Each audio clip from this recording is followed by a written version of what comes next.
Partnership basically जो भी हम ऑर्गेनाइजेशन होते हैं, जो हम बिजनेस करते हैं, एक तो होता है sole trade, it means single trader. Second one partnership and more than two person तब होते हैं carry on business to earn profit is known as partnership. और फिर थर्ड जो स्ट्रक्चर होता है बिजनेस का वो होता है कंपनी। ठीक है, तो अभी हम बात कर रहे हैं पार्टनरशिप की। तो what is the meaning of partnership? So when two or more than two person carry on business to earn profit is known as partnership. When two or more than two person carry on business to earn profit is known as partnership. तो basically two and more than two person होते हैं partnership में। Object क्या होता है? हर business का object होता है प्रॉफिट अर्न करना। सिमिलरली पार्टनरशिप की ऑब्जेक्ट भी क्या होती है? प्रॉफिट अर्न करना। तो when two or more than two person carry on business to earn profit is known as partnership. अभी बात करते हैं कैरेक्टरिस्टिक्स ऑफ पार्टनरशिप। तो बेसिकली पार्टनरशिप के कैरेक्टरिस्टिक्स क्या है? तो फर्स्ट वन तुमने देखी, two and more than two person. तो in partnership minimum number of partner 2 and maximum number of partner 100. In the case of banking concern, अगर banking concern है आपका तो maximum number of partner 10. ये first characteristics. Second, mutual relation or agreement. In partnership, agreement may be written or oral. तो partnership की जो origin होती है, पार्टनरशिप की ओरिजिन जो होती है वो किससे होती है? एग्रीमेंट से ही होती है। और ये एग्रीमेंट रिटन भी हो सकता है और ओरल भी। रिटन एग्रीमेंट होगा तो कोर्ट में एक्सेप्टेबल होगा और ओरल एग्रीमेंट कोर्ट एक्सेप्ट नहीं करता है। पर हाँ, एग्रीमेंट करते हैं आप, रिटन भी हो सकता है और ओरल भी। Next, object to earn profit. Partnership की ऑब्जेक्ट बेसिकली क्या होती है? मैंने बताया, earn profit and distribution of profit or loss among various partner। जो भी प्रॉफिट या लॉस होंगे वो डिस्ट्रीब्यूट किए जाएंगे पार्टनर्स में। और क्या होता है in partnership? Every partner have unlimited liabilities. Partnership में पार्टनर्स के लायबिलिटीज जो होते हैं वो अनलिमिटेड होते हैं। सब अनलिमिटेड मींस क्या है? अनलिमिटेड लायबिलिटीज मींस है, एज्यूम करते हैं, मान लीजिए ए एंड बी एंड सी ये पार्टनर हैं। टोटल फर्म की एसेट्स हैं 3 लाख रुपीस की और फर्म के लायबिलिटीज हैं 5 लाख रुपीस। तो सारी एसेट्स को सेल करने के बाद भी हमें 2 लाख रुपीस एक्स्ट्रा पेमेंट लोगों को करना है। किसको? ए को, बी को और सी को। तो तकरीबन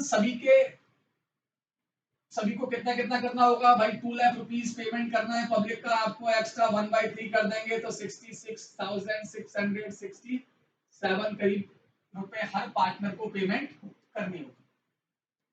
अब मान लीजिए टोटल पेमेंट 2 लाख रुपीस है, इसकी सी की पूरी प्रॉपर्टी भी हमने सेल कर दी, केवल 50,000 रुपीस रिकवर हुए। तो बाकी कितना बचा? 2 लाख में से 50,000 रिकवर हो गया, 150 बचा। अब ये 150 ये दोनों लोग देंगे, जबकि को देना कितना चाहिए था? 66,667। पर मैंने कहा अनलिमिटेड लायबिलिटीज है, एक के पास कवर नहीं हो पा रहा, एक से पूरा नहीं हो पा रहा लायबिलिटीज, तो बाकी दोनों पूरा करेंगे। बाद में देखा भाई इससे हमें केवल 80,000 ही कवर हो पाया या 70,000 ही कवर हो पाया। कितना हो पाया? 70,000। चलो भाई 70 इससे कवर हो गया। अब रिमेनिंग जो पैसे हैं पूरे के पूरे किसको पे देने पड़ेंगे? एक को। तो इसलिए बोलते हैं in partnership every partner have unlimited liabilities. अगर एक पार्टनर कवर नहीं कर पाता लायबिलिटीज को तो अदर पार्टनर को वो लायबिलिटीज का पेमेंट करना होगा। तो first one, two and more than two person, object to earn profit, mutual agreement everywhere written और ओरल, प्रॉफिट और loss distributed among partner and unlimited liabilities.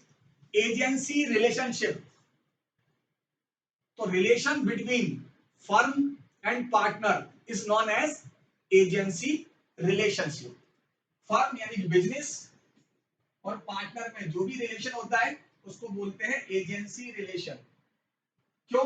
कि पार्टनर कोई भी बात कहता है, कोई भी एग्रीमेंट करता है किसी से भी, तो वो किसके बिहाफ पे करता है?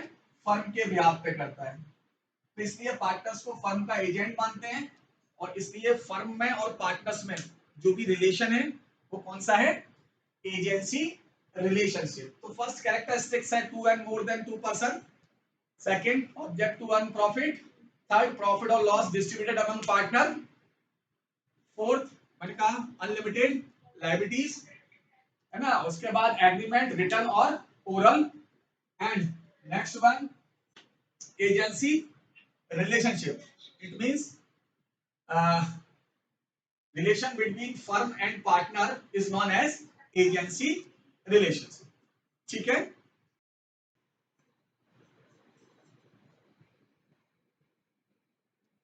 पार्टनरशिप, डीड और एग्रीमेंट क्या होता है बेटा? जब भी पार्टनरशिप की जाती है, two and more than two person कोई बिजनेस कैरी करते हैं, तो फिर जब भी बिजनेस वो लोग एक साथ मिलकर स्टार्ट करते हैं तो पहले एग्रीमेंट करते हैं, जिसको हम बोलते हैं partnership deed. Rights, duty and liabilities entered this documents is known as partnership deed। ऐसी डॉक्यूमेंट्स जिसमें पार्टनर्स के rights, duty and liabilities prescribed रहते हैं उसको बोलते हैं हम पार्टनरशिप डीड। स्टार्टिंग में क्या होता है? मैंने आपको कहा कि भाई तीन दोस्त हैं, अब तीनों लोगों ने कहा चलो यार अपन तीनों मिलकर एक बिजनेस स्टार्ट करते हैं। उन्होंने कहा ठीक है भाई। तो एक ने कहा मेरे पास अभी कैपिटल कम है, कि ठीक है तू बाद में दे देना, अभी मेरी कैपिटल लगा देता हूँ, मैं अपनी कैपिटल लगा देता हूँ। कुछ भी वो बात करते हैं। तो मैंने आपसे इसीलिए कहा कि दो तरह के एग्रीमेंट होते हैं, रिटर्न और ओरल। ओरल एग्रीमेंट आप कोई भी करते हैं, अभी बात की तीनों ने कि भाई ऐसा करते हैं 1 लाख रुपीस कैपिटल लगाते हैं। एक ने कहा कि भाई यार मेरे पास कैपिटल कम है, तू लगा दे। सेकंड वाले ने कैपिटल लगा दिया, ठीक है। प्रॉफिट चाहे किसी ने कैपिटल कम लगाया हो या ज्यादा लगाया हो, इक्वल ही मिलना है। तो हमेशा ध्यान रखें कि ऐसी डॉक्यूमेंट्स जिसमें पार्टनर्स के rights, duty and liabilities prescribed होते हैं उसको बोलते हैं पार्टनरशिप डीड। और विदाउट पार्टनरशिप डीड या पार्टनरशिप एग्रीमेंट कभी भी कोई पार्टनरशिप नहीं करना चाहिए। तो पार्टनरशिप डीड जो होता है रिटर्न वाला, उसमें क्या क्या लिखा होता है? बेटा कोई भी एग्रीमेंट है, अब एग्रीमेंट आप कोई बना रहे हो तो आप जो कंडीशन लिखना चाहो सारी कंडीशन, फर्स्ट वन तो आपको मालूम है, कोई भी एग्रीमेंट होता है जिन पार्टी के बीच में होता है उनका नेम और एड्रेस आता है। तो name of partners, address of partners, name of firm, address of firm, business area of firm. तो पहले सबसे पहले जो भी एग्रीमेंट होता है वो किसमें हो रहा है? पार्टनर्स को फर्म में हो रहा है। तो पार्टनर्स के नेम आएंगे, फर्म का नेम आएगा, पार्टनर्स के एड्रेस आएंगे, फर्म के एड्रेस आएंगे। ये बात कर रहा हूं मैं कंटेंट्स ऑफ पार्टनरशिप डीड की, कि पार्टनरशिप डीड में क्या क्या कंटेंट्स होते हैं। So name of partner, name of firm, address of partner, address of firm, business area. अब इसके बाद की सर पार्टनरशिप एग्रीमेंट में लिखे क्या? पार्टनरशिप एग्रीमेंट में आप जो भी लिखोगे वो सारा कोर्ट में एक्सेप्ट होगा। अगर आपने कोई चीज पार्टनरशिप एग्रीमेंट में नहीं लिखा है तो फिर पार्टनरशिप एक्ट है 1932, उसके अकॉर्डिंग जो भी प्रोविजन होंगे वो आपको एक्सेप्ट करने होंगे, अगर आपने पार्टनरशिप डीड रिटर्न में नहीं बनाया है। रिटर्न में पार्टनरशिप डीड में आप कुछ भी लिखो, जैसे मैं बताऊं आपको कि भाई according to Indian partnership act क्या कहता है? प्रॉफिट और लॉस, प्रॉफिट और loss distributed among partner equally. पर अगर आपने एग्रीमेंट में लिखा है कि भाई हम दो पार्टनर हैं ए और बी, पर प्रॉफिट कैसे डिस्ट्रीब्यूट करेंगे? 2:1 में, इट मींस 2/3 1/3। अगर आपने एग्रीमेंट में लिखा हुआ है तो कोर्ट इसी को एक्सेप्ट करेगा। और आपने एग्रीमेंट में ही लिखा ही नहीं है कि प्रॉफिट डिस्ट्रीब्यूशन कैसे करना है, तो फिर rules applicable in absence of partnership deed लगेगा आपके ऊपर कि आपने पार्टनरशिप डीड नहीं बनाया है, तो आपके ऊपर क्या रूल फॉलो होगा कि पार्टनर्स के जो भी प्रॉफिट एंड लॉस के रेशियो है, प्रॉफिट एंड लॉस रेशियो होंगे वो कैसे होंगे, इक्वल होंगे। टू पार्टनर है तो 1/2 1/2, थ्री पार्टनर है 1/3 1/3। ओके, तो हम बात कर रहे थे कि पार्टनरशिप डीड के कंटेंट्स क्या क्या होते हैं, पार्टनरशिप डीड में हम क्या क्या लिख सकते हैं।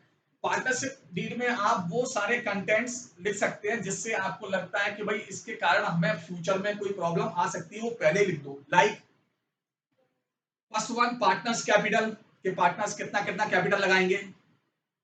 इंटरेस्ट ऑन कैपिटल प्रोवाइड और नॉट, पार्टनर्स की जो कैपिटल है उस पर इंटरेस्ट पे करना है या नहीं करना है। Drawing capacity of each partner, क्योंकि पार्टनर के कोई भी एक्सपेंसेस हैं पर्सनल यूज के लिए, कोई एक्सपेंसेस करेगा और बिजनेस से ही पैसे निकालेंगे, तो उनकी ड्राइंग कैपेसिटी कितनी होगी, इट मींस कितना पैसा बिजनेस से पर्सनल यूज के लिए विड्रॉ कर सकते हैं। इंटरेस्ट ऑन ड्राइंग, रिसीव और नॉट, फर्म पार्टनर से इंटरेस्ट ऑन ड्राइंग लेगा या नहीं लेगा। Profit and loss ratio, profit और लॉस पार्टनर्स में कैसे डिस्ट्रीब्यूट किया जाएगा। Partner salary bonus commission provide और नॉट, तो सैलरी बोनस कमीशन प्रोवाइड और नॉट, कोई पार्टनर फर्म में काम करता भी है कोई नहीं भी करता है, तो वो जो काम बंदा कर रहा है फर्म में बिजनेस में काम कर रहा है उसको सैलरी देना है या नहीं देना है, सैलरी देना है तो फिर कितनी देना है। चलिए, उसके बाद आपकी बात आती है कि भाई पार्टनर कैपिटल अकाउंट कैसे रखे जाएंगे। दो मेथड होते हैं, fix method and fluctuating method. तो method of partner capital account, फिर method of valuation of goodwill, भाई गुडविल की कैलकुलेशन करनी है तो किस मेथड से करनी है। ठीक है, तो वो सारे कंटेंट्स जिसमें आपको लगता है कि भाई फ्यूचर में हम लोगों में इस बात पे कोई डिस्प्यूट्स हो सकते हैं, वो पहले लिख दें हम। तो इसमें पार्टनर डीड में आप जो भी बातें लिखोगे वो सारी कोर्ट आपकी एक्सेप्ट करेगा। पर जो कंटेंट्स आपने पार्टनरशिप डीड में नहीं लिखा है तो फिर उसके लिए पार्टनरशिप एक्ट 1932 में rules applicable in absence of partnership deed, अगर आपने पार्टनरशिप डीड नहीं बनाया है तो कौन कौन से रूल्स फॉलो होंगे, वो रूल्स अपन को फॉलो करने होंगे। ठीक है, rules applicable in absence of partnership deed, अगर अगर आपने पार्टनरशिप डीड नहीं बनाया है, इट मींस आपने रिटर्न एग्रीमेंट नहीं किया है, तो आपके ऊपर कौन कौन से रूल्स फॉलो होंगे। In absence of partnership deed, any partner rights to checks of book of account, सारे पार्टनर्स को ये राइट होगा जो फर्म की बुक है, अकाउंट्स की बुक है, उनको चेक करने का। Any partner have rights to acting partner, it means सारे पार्टनर्स को राइट होगा फर्म में एक्टिंग पार्टनर बनने का। दो तरह के पार्टनर होते हैं, एक्टिव पार्टनर और नॉन एक्टिव पार्टनर। एक तो जो बिजनेस में काम करते हैं, दूसरे नॉन एक्टिव कौन से होते हैं, पैसा लगाते हैं पर काम नहीं करते हैं। तो हर पार्टनर को बिजनेस में एक्टिव पार्टनर बनने की राइट्स होगी। हर पार्टनर को बिजनेस में अकाउंट्स के बुक जो है वो चेक करने का राइट्स होगा।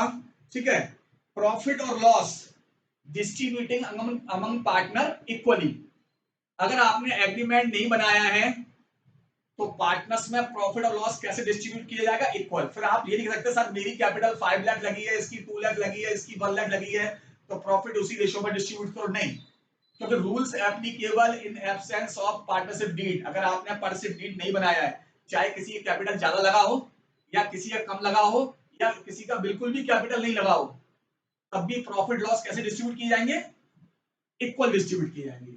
Salary bonus commission etcetera not provide to any partner, तो बोनस सैलरी कमीशन किसी पार्टनर को नहीं दिया जाएगा चाहे वो काम करे बिजनेस में या नहीं करे। ठीक है, उसके बाद किसी भी पार्टनर्स को फर्म की एसेट्स पर्सनल यूज में लेने की राइट्स नहीं होगी। फर्म की कोई प्रॉपर्टी है उसको आप अपने पर्सनल यूज में नहीं ले सकते। ठीक है, interest on capital not provide to any partner, किसी भी पार्टनर को इंटरेस्ट ऑन कैपिटल प्रोवाइड नहीं किया जाएगा, ठीक है। हाँ, अगर कोई पार्टनर फर्म को लोन प्रोवाइड करता है तो उसको 6% पर एनम की रेट से इंटरेस्ट प्रोवाइड करेंगे, ठीक है।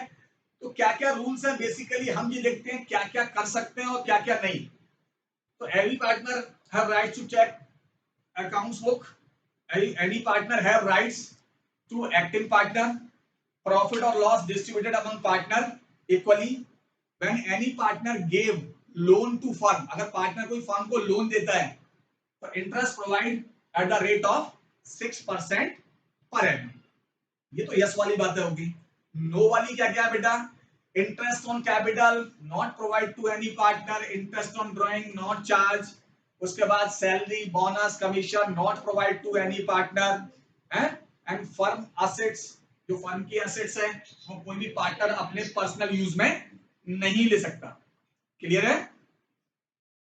फर्स्ट वन, पार्टनरशिप में profit and loss appropriation account की फॉर्मेट बनाते हैं और देखते हैं क्या क्या ट्रांजैक्शन आती है इसमें।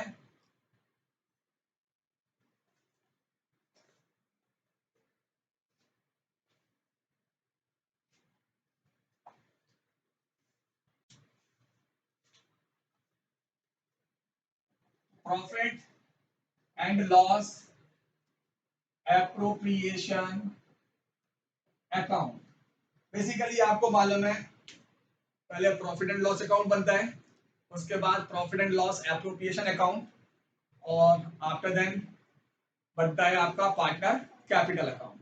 तो फर्स्ट वन, सबसे पहले by profit and loss account, यहां आता है अमाउंट ऑफ प्रॉफिट जो क्वेश्चन में गिवन हो।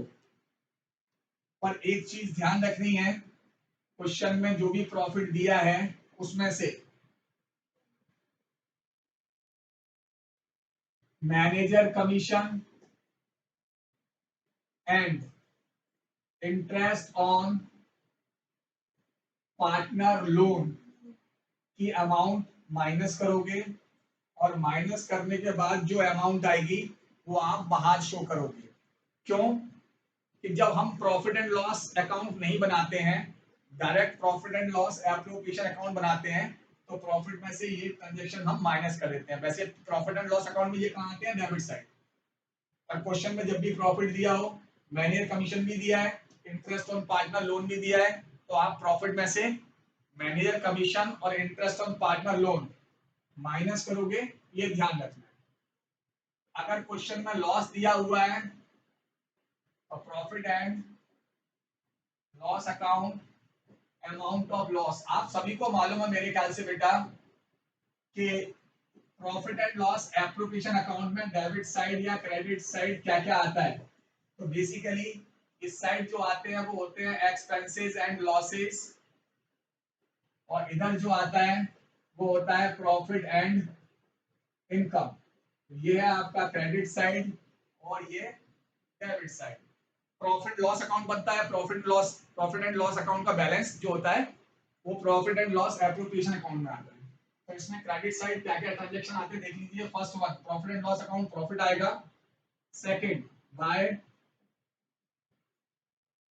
इंटरेस्ट ऑन ड्राइंग, अगर आपके पार्टनर है, हम एज्यूम कर रहे हैं कि पार्टनर हैं ए बी और सी, इनने कोई भी ड्राइंग किया है तो उस ड्राइंग पे कोई भी इंटरेस्ट चार्ज करना है वो कहां आएगा, credit side. Next, by goods withdrawn by partner, अगर कोई भी पार्टनर अपने पर्सनल यूज के लिए गुड्स विथड्रॉ करेगा तो वो कहां आएगा, क्रेडिट साइड। डेबिट साइड क्या क्या आता है देखते हैं। To interest on capital, partner assume किए थे आपने ए बी सी, तो इनका कैपिटल कितना है और कैपिटल पे कोई भी इंटरेस्ट होगा, इंटरेस्ट अगर कैपिटल पे देते हैं तो वो एक्सपेंसेस है, और एक्सपेंसिव लॉसेस कहां आते हैं, डेबिट साइड। अगर किसी भी पार्टनर को आप सैलरी दे रहे हैं तो पार्टनर सैलरी कमीशन दे रहे हैं पार्टनर को, तो पार्टनर कमीशन, कोई बैड डेट्स की अमाउंट है तो bad debts amount transfer to reserve और fund to amount of depreciation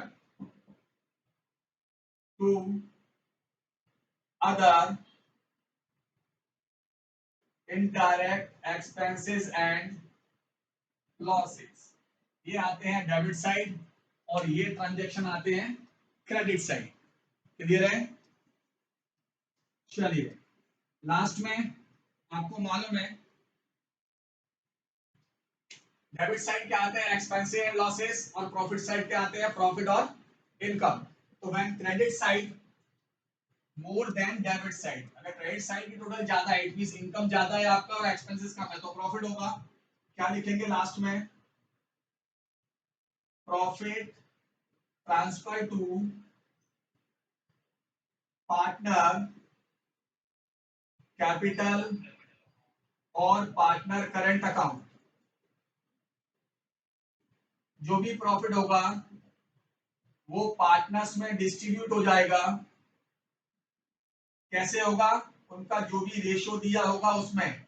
profit कब आता है, जब क्रेडिट पोर्शन का टोटल ज्यादा होता है और debit portion come. It means when credit side more than debit side, so amount difference का जो भी होगा वो ट्रांसफर होगा आपका कहां, प्रॉफिट में। चलिए तो आगे देखें, when debit side more than credit side, अगर एक्सपेंसेस साइड ज्यादा है अमाउंट और टोटल क्रेडिट साइड जो है इनकम साइड कम है, तो लॉस होगा।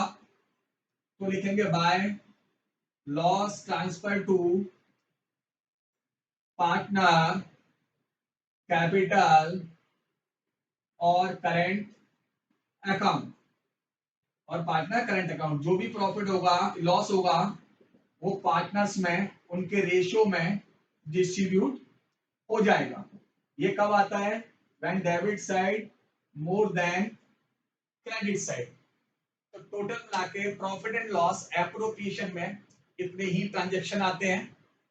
आपको बेसिकली क्या ध्यान रखना है, जब भी किसी क्वेश्चन को हम करेंगे और किसी क्वेश्चन का profit and loss appropriation account बनाएंगे, ये फॉर्मेट याद कैसे रखोगे वो समझ लीजिए आप ध्यान से।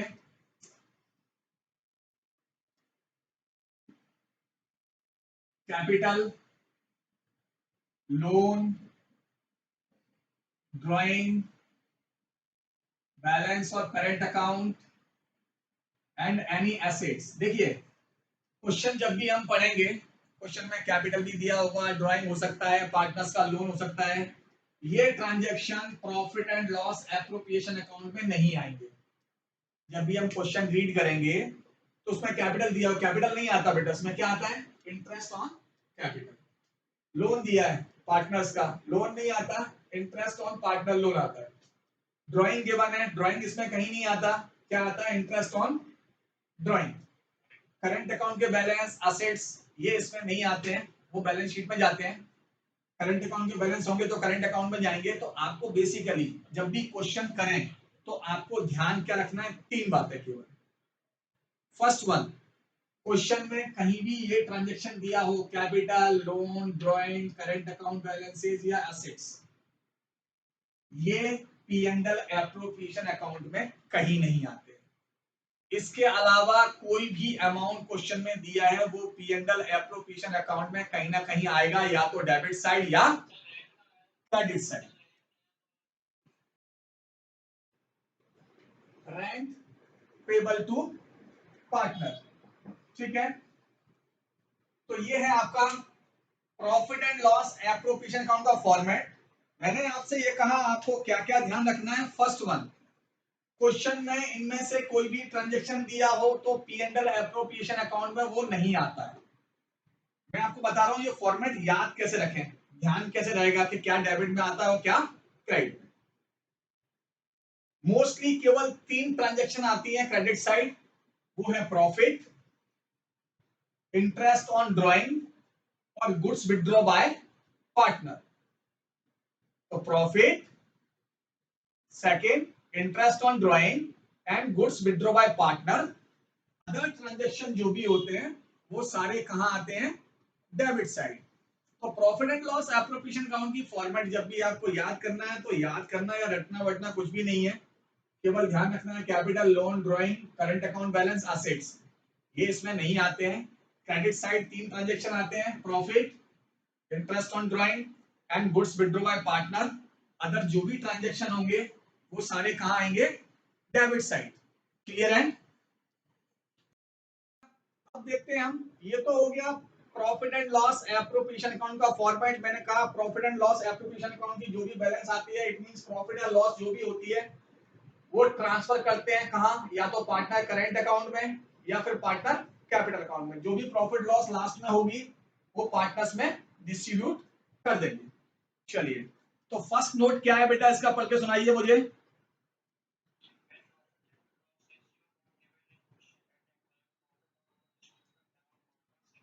चलिए, तो when profit and loss ratio not given in question, at that time profit or loss distributed among partner equally, means क्या हुआ, ध्यान से देखिए। मान लीजिए ए एंड बी ये पार्टनर्स हैं और क्वेश्चन में रेशियो दिया है, ये प्रॉफिट लॉस डिस्ट्रीब्यूट करते हैं 2:1 के रेशियो में। तो 2:1 मीन्स क्या हुआ, 2 + 1 3, इट मीन्स 2/3 एंड 1/3। जो भी प्रॉफिट या लॉस होगा वो इसके रेशियो में जो क्वेश्चन में दिया हुआ है उसमें हम डिस्ट्रीब्यूट कर देंगे।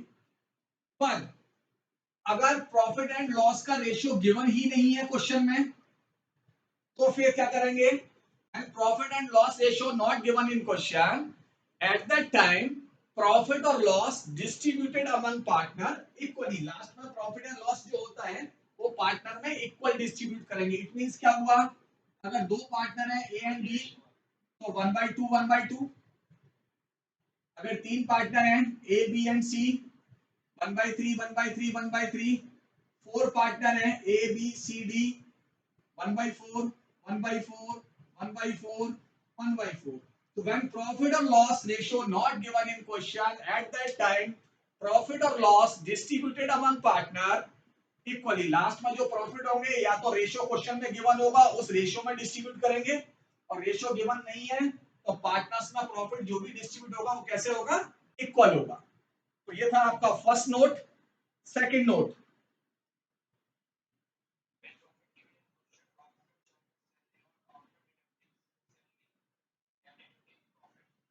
चलिए तो देखिए, when profit given in question after charging salary, after deducting salary or after debiting salary, at that time amount of salary added in profit।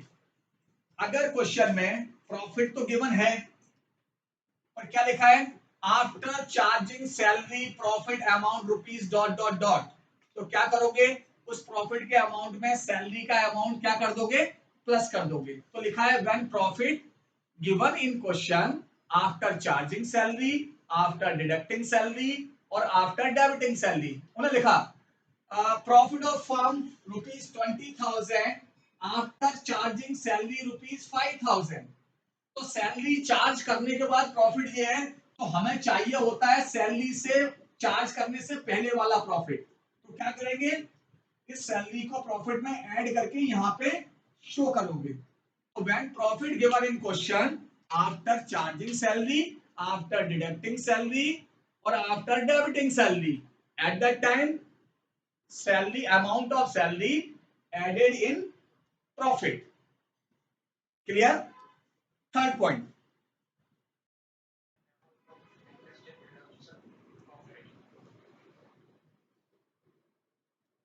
Next one again पढ़े, इसको क्या लिखा है,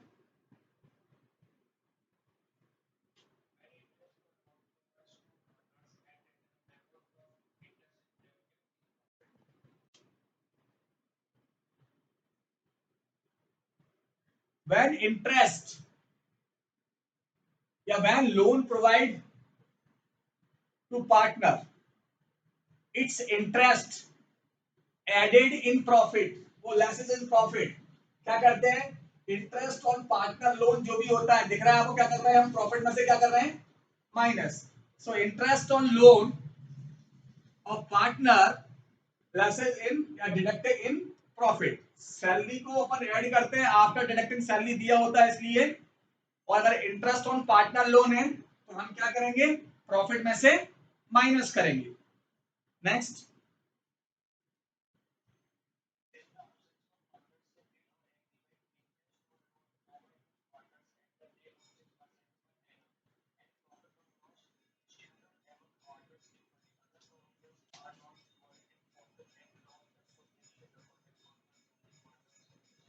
शेयर लीडिंग.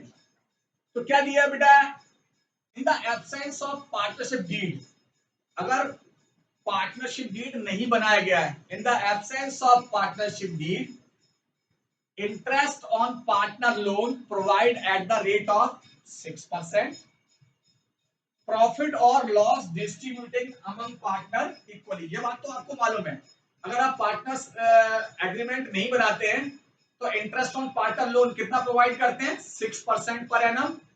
और प्रॉफिट और लॉस पार्टनर्स में कैसे distribute करेंगे, equal.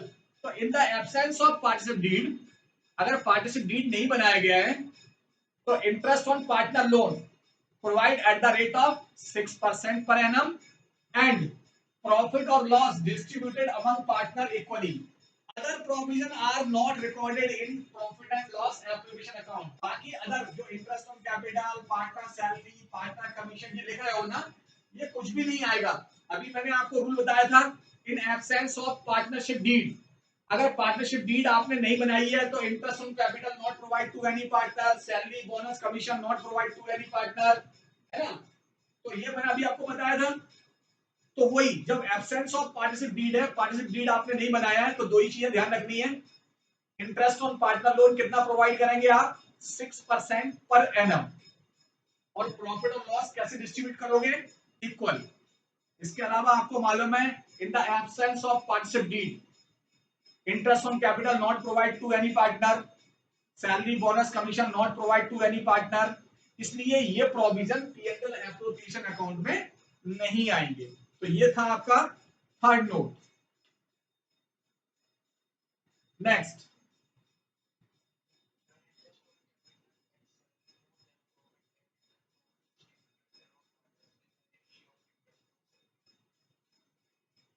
when interest on capital और partner salary more than profit, अगर इंटरेस्ट ऑन कैपिटल और पार्टनर का सैलरी प्रॉफिट के अमाउंट से ज्यादा होता है, तो बेटा एक सिंपल सी बात है, मान लीजिए ए एंड बी दो पार्टनर हैं, एक को सैलरी मिल रहा है मान लीजिए 40,000, दोनों को इंटरेस्ट मिल रहा है 60,000, तो टोटल मिला के हमें पार्टनर्स को देना है 1 लाख रुपीज. जबकि फर्म का प्रॉफिट कितना हुआ, मान लीजिए 50,000, तो 50,000 से ज्यादा डिस्ट्रीब्यूट तो कर नहीं पाओगे ना आप. तो जितना प्रॉफिट हुआ है उससे ज्यादा आप पार्टनर्स को इंटरेस्ट ऑन कैपिटल और सैलरी प्रोवाइड नहीं कर सकते. तो यहाँ वही लिखा हुआ है, व्हेन इंटरेस्ट ऑन कैपिटल और partner salary more than profit, अगर प्रॉफिट के अमाउंट से ज्यादा है, so amount of profit distributed among partner in the ratio of interest on capital and salary. Clear? आपसे ये कह रहा है बेटा, बेसिकली क्या होता है कि भाई प्रॉफिट हुआ 1 लाख रुपीज, पार्टनर को सैलरी दे दिया, कमीशन दे दिया, लास्ट में कितना बचा वो पार्टनर में डिस्ट्रीब्यूट कर दिया. यहाँ ये पॉइंट कह रहा है आपसे, when interest on capital and salary more than profit, हम एज्यूम कर लेते हैं कि भाई ये आपका पीएनएल एप्रोप्रिएशन अकाउंट है, by profit and loss account. Profit हुआ है आपको 50,000, प्रॉफिट हुआ है 50,000. यहाँ है इंटरेस्ट ऑन कैपिटल, मान लीजिए है आपका 10,000 या ये 40,000 है मान लीजिए. इंटरेस्ट ऑन कैपिटल 80,000 है और पार्टनर का सैलरी, एक का सैलरी है 20,000. अब देखिए क्या कंडीशन है, interest on capital and salary profit से ज्यादा है, तो यही आपके नोट में लिखा हुआ है, when interest on capital and salary more than profit, अगर प्रॉफिट से ये अमाउंट ज्यादा है तो आप क्या करोगे, ये अमाउंट नहीं लिखना, आपको प्रॉफिट को ही इस रेशियो में डिस्ट्रीब्यूट कर देना। ये रेशियो क्या है बेटा, 80,000 एंड 20,000। तो रेशियो क्या आया, तो 4:1। तो 50,000 रुपीज को 4/5 एंड 50,000 इंटू 1/5 इन दोनों में डिस्ट्रीब्यूट कर दोगे तो ये 40 हो गया और ये कितना हो गया 10। तो यहाँ कितना कितना लिखोगे, यहाँ लिखोगे 40 और यहाँ लिखोगे 10। तो टोटल मिला के हो गया 50 एंड 50। तो ये नोट आपसे ये कह रहा है when interest on capital and salary more than profit, अगर प्रॉफिट से ये चीजें ज्यादा है तो फिर प्रॉफिट की अमाउंट को इस रेशियो में डिस्ट्रीब्यूट करोगे, जो एक्चुअल सैलरी या कैपिटल इंटरेस्ट ऑन कैपिटल है वो प्रोवाइड नहीं करोगे, क्योंकि प्रॉफिट से ज्यादा पार्टनर को इंटरेस्ट ऑन कैपिटल और सैलरी प्रोवाइड नहीं कर सकते हैं। क्लियर है?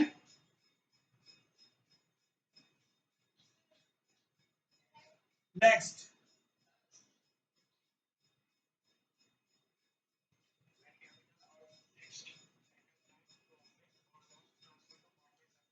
अब देखिए ध्यान से मेरी बात। कैपिटल, इसके बाद मैंने क्या कहा था, पार्टनर कैपिटल अकाउंट बनते हैं और पार्टनर कैपिटल अकाउंट इसके बाद जो होता है फर्स्ट वन तो पी&एल अकाउंट बनता है, फिर बनता है पी&एल एप्रोप्रिएशन अकाउंट, उसके बाद कैपिटल अकाउंट। अब कैपिटल अकाउंट जो होता है वो उसके जो मेथड होते हैं प्रिपरेशन के वो दो होते हैं, फिक्स मेथड और फ्लक्चुएटिंग मेथड। अगर फिक्स मेथड से कैपिटल अकाउंट प्रिपेयर कर रहे हैं तो इसमें लिखा है व्हेन कैपिटल आर फिक्स्ड तो प्रॉफिट और loss transfer to partner current account, when capital are fluctuating तो profit and loss transfer to partner capital account. यहां ध्यान से देखिए, मैंने यहाँ क्या लिखा था, to profit transfer to partner capital account और ऑब्जेक्ट लगाया हुआ है और पार्टनर करंट अकाउंट। अगर हाँ, अगर कैपिटल फिक्स है तो to profit transfer to partner capital account लिखोगे। अगर कैपिटल फ्लक्चुएटिंग है तो to profit transfer to partner capital account लिखोगे। फ्लक्चुएटिंग वाले में अगर फ्लक्चुएटिंग मेथड यूज करते हो तो प्रॉफिट एंड लॉस कहाँ जाएगा, पार्टनर कैपिटल अकाउंट में। और फिक्स मेथड यूज करते हो तो प्रॉफिट एंड लॉस कहाँ ट्रांसफर करोगे, partner current account. Next note क्या है,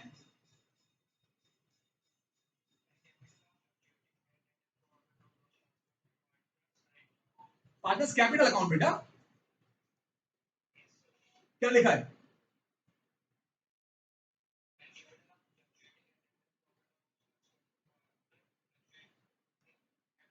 पार्टनर कैपिटल अकाउंट। मैंने क्या कहा, when capital are fixed at that time profit और loss transfer to partner current account, when capital are fluctuating at that time profit और loss transfer to partner capital account. जी last में देखना पड़ता है हमको।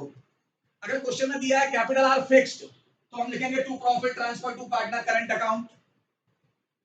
अगर क्वेश्चन में गिवन है कैपिटल आर फ्लक्चुएटिंग तो to profit transfer to partner capital account.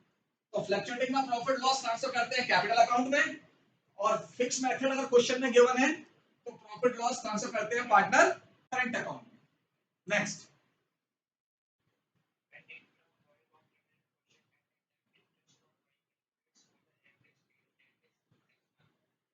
When date of drawing not given in question, ये है इंटरेस्ट ऑन ड्राइंग। अगर ड्राइंग का डेट क्वेश्चन में नहीं दिया है तो भाई इंटरेस्ट कैसे निकालें, डेट तो दिया ही नहीं है, कितने मंथ का निकालना है। तो when date of drawing not given in question, at that time interest on drawing calculate on an average period that is 6 month। अगर आपको ड्राइंग का डेट नहीं दिया, उन्होंने कहा इंटरेस्ट ऑन ड्राइंग निकालना है आपको 6%, मान लीजिए 20,000 है ड्राइंग 6%, पर डेट नहीं दिया है तो 6/12 भी करना होगा, क्योंकि एवरेज पीरियड के लिए निकालेंगे तो इंटरेस्ट ऑन ड्राइंग 6 मंथ के लिए कैलकुलेट करेंगे। So when date of drawing not given in question, at that time interest on drawing calculate on an average period that is 6 month। जब भी interest on drawing calculate करोगे तो 6/12 करोगे अगर date of drawing question में given नहीं है। Clear है? नेक्स्ट,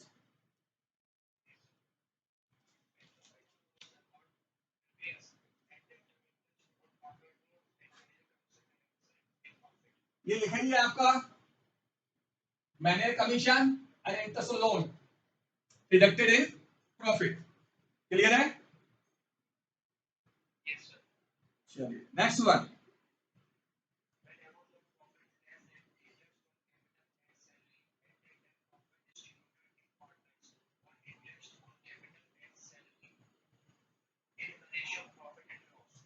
दोबारा पढ़िए इसको।